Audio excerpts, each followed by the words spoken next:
ગુજરાતના આદિવાસી નેતા આમ આદમી પાર્ટીના ધારાસભ્ય ચૈતર વસાવા અત્યારે જેલમાં છે અને ચૈતર વસાવા માટે દિલ્હીના મુખ્યમંત્રી કેજરીવાલ દેડિયાપાડા આવી રહ્યા છે, પણ લાગે છે કે જેલમાં પણ ચૈતર વસાવાને શાંતિ મળે તેમ નથી।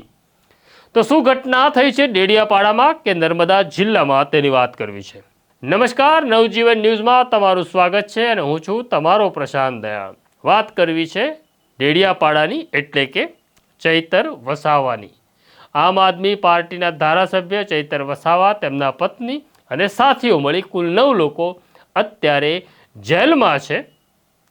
જેલમાં તેમને મોકલતા પહેલા પોલીસ રિમાન્ડ ઉપર સોંપવામાં આવ્યા હતા અને તેમના 3 દિવસના રિમાન્ડ પૂરા થયા પછી પોલીસે બીજા 10 દિવસ રિમાન્ડની માગણી કરી હતી, જે મેજિસ્ટ્રેટ દ્વારા ફગાવી દેવામાં આવી હતી।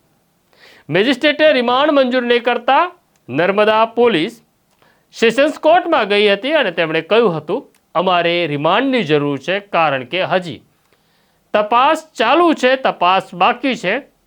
આ ઘટનામાં ચૈતર વસાવાએ જે હથિયારનો ઉપયોગ કર્યો એટલે કે રિવોલ્વરનો ઉપયોગ કર્યો તે શોધવાની બાકી છે, માટે રિમાન્ડ આપો।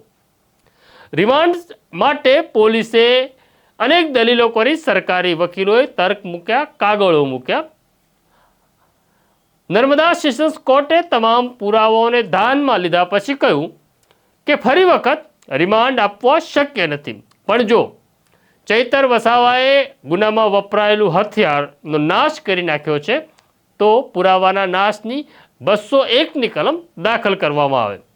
સવાલ જ્યાં સુધી ચૈતર વસાવાની પૂછપરછનો છે તો પોલીસને થોડોક ફાયદો થાય તેવો આદેશ સેશન્સ કોર્ટે કર્યો છે।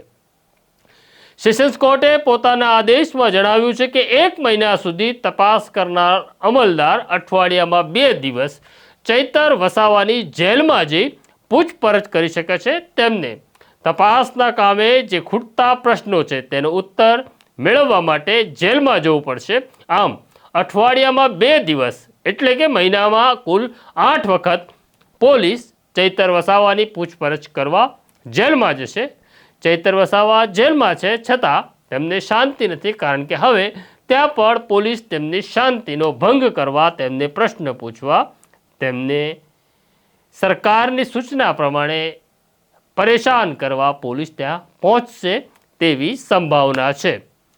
પોલીસને અત્યારે એવું લાગતું હશે કે તે પોતાનું કામ કરે છે, પરંતુ આરોપી અલગ સૂચના હોય છે તે હવે જોયું છે। જોઈએ ચૈતર વસાવાએ જે ઝંડો પકડ્યો છે તેના કારણે ચૈતર વસાવાને ભોગવવું તો અને પડશે। જેમને સરકાર સામે લડવું છે તેને કિંમત તો ચૂકવવી પડે છે, ને તેની કિંમત ચૈતર વસાવા, તેમના પત્ની અને સાથીઓ ચૂકવી રહ્યા છે।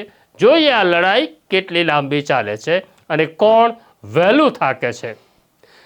બીજી તરફ દેડિયાપાડામાં અરવિંદ કેજરીવાલના આગમન અને તેની સભાની તાડમાર તૈયારી આદિવાસી યુવાનો કરી રહ્યા છે, આમ આદમી પાર્ટી કરી રહી છે।